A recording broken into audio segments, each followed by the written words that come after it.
Netflix's latest hit Queen Charlotte continues to win the hearts of the Bridgerton fans, but have you noticed all the small details that reveal more about the story? The symbolism and details in the Bridgerton series are the core to the storytelling, and it's not different with Queen Charlotte. The first detail can be seen in the very aesthetic opening sequence of Queen Charlotte, where we can watch an animated version of Charlotte's transformation into the Queen. The first obvious thing is that the animated Charlotte has short hair, the same length as she has during the arrival at the court. What's interesting is that the shadows of the Queen on the walls, however, sport large, richly decorated wigs, which are the trademark of Charlotte, which we know and love in Bridgerton. The spin-off is set in two timelines, the present and the past, which means that the casting department needed to cast a perfect copy of Golda Rochevelle who would play Charlotte in the early stages of her marriage to King George III. They were lucky and found a perfect match in India Ria Amatefio. However, one thing was still missing. The fans might have noticed that Golda has two moles, one above her eyebrow and the other under her eye. To look even more like Golda, India had to wear two prosthetics of moles on her face in the exact spots. It's a small detail, but it makes the two actresses resemble even more. Queen Charlotte is tied to the original series in many ways, from the same characters, themes to symbolism. But what really ties them together is the narration of Lady Whistledown, who's voiced by Julie Andrews. It came as a surprise for many fans as her appearance in the show might be a major plot hole in the Bridgerton series. Lady Whistledown is a mysterious writer who loves gossip. It was already revealed that it's the pen name of Penelope Featherington. In Queen Charlotte, Penelope focuses only on the royal family, which seems out of character. But Penelope has too much time on her hands after her massive fight with Eloise. The nod to the real identity of the gossiper is made in episode 5, where Violet Bridgerton talks about the fight between Eloise and Penelope, which might be referencing the actual big fight at the end of season 2. In the current timeline of Bridgerton, the royal family has a problem. They have no legitimate heir to the throne. Queen's granddaughter Charlotte passes away during childbirth, and that leads to the royal crisis, and followed by several arranged marriages with only one goal: to produce the future monarch. Of course, Princess Charlotte's passing is discussed by Lady Whistledown's gossip sheet. Lady Whistledown names her there the People's Princess, which might or might not be a reference to the late Diana, Princess of Wales. It might be just a total coincidence, as the writers might have focused on a different royal, Princess Victoria.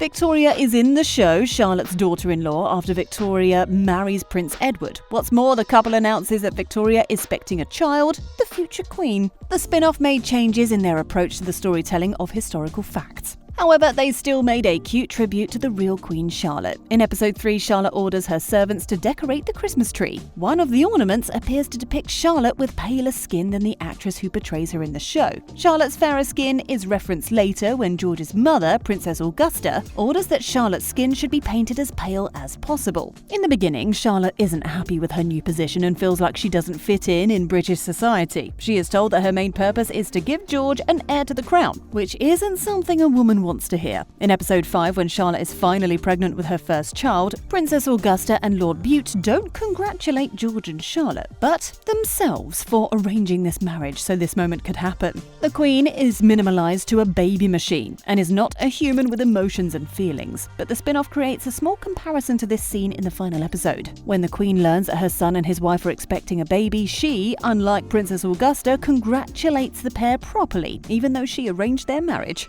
While their marriage was arranged, George and Charlotte found a way to love each other. Charlotte is there every time George needs her in his distress. The fans might have noticed that the Queen wears an emerald necklace in both timelines. That necklace appears when they're both hiding underneath the bed from the world. In Bridgerton, it was said that Charlotte loves emeralds. However, the emerald necklace has an even deeper meaning. George can recognize her because of it. What's more, Charlotte makes many sacrifices for him. She's always seen in the old Georgian costumes, even though the fashion moved forwards to the simpler dress of the Regency era. She's trapped in time together with her love story. A costume designer, Laura Freecon, said in the interview about the dress, "This is the style that she wore when she met her husband, when he still recognized her." So there was a great sadness surrounding that piece of her costumes. To overcome the sadness and the loneliness in which the Queen finds herself, she's in need of a friend. She finds it in Lady Danbury, who's probably the only real friend that the Queen has. We could see their friendship in the original series, so there's no surprise that we can see a younger version of Agatha in the spin-off. We get to know her backstory while she's talking to her maid and later her son, while she's talking to mini Lord Dan Danbury, she says that her family lineage comes from royal blood of Kapa Mende Bo tribe in Sierra Leone. This tribe is actually real. The tribe mentioned is part of the Mende tribe located in Sierra Leone. What's more, her birth name Simma is the childhood name of the leader of the tribe, Madame Yoko. Agatha and Charlotte's friendship goes deep, and they're ready to help each other out. An example could be Agatha's ball. Lady Danbury's ball was a success, even if the fans might have their doubts. At the beginning of the ball, we could see that the old Ton is more than hesitant to welcome the new members. Both sides are strictly separated, and to make the distinction even more pronounced, both sides are using different moves to dance. That changes with the appearance of George and Charlotte. The differences start to blur, and everyone is enjoying the evening. And what's more important, both sides' dance moves are the same. Charlotte is the first of her kind in the royal family, and we could see the positive changes that it brought to the Ton. The fans know that Bridgerton is based on novels written by Julia Quinn. Julia made an indirect appearance in the original show where her name appears on Anthony's list of potential brides.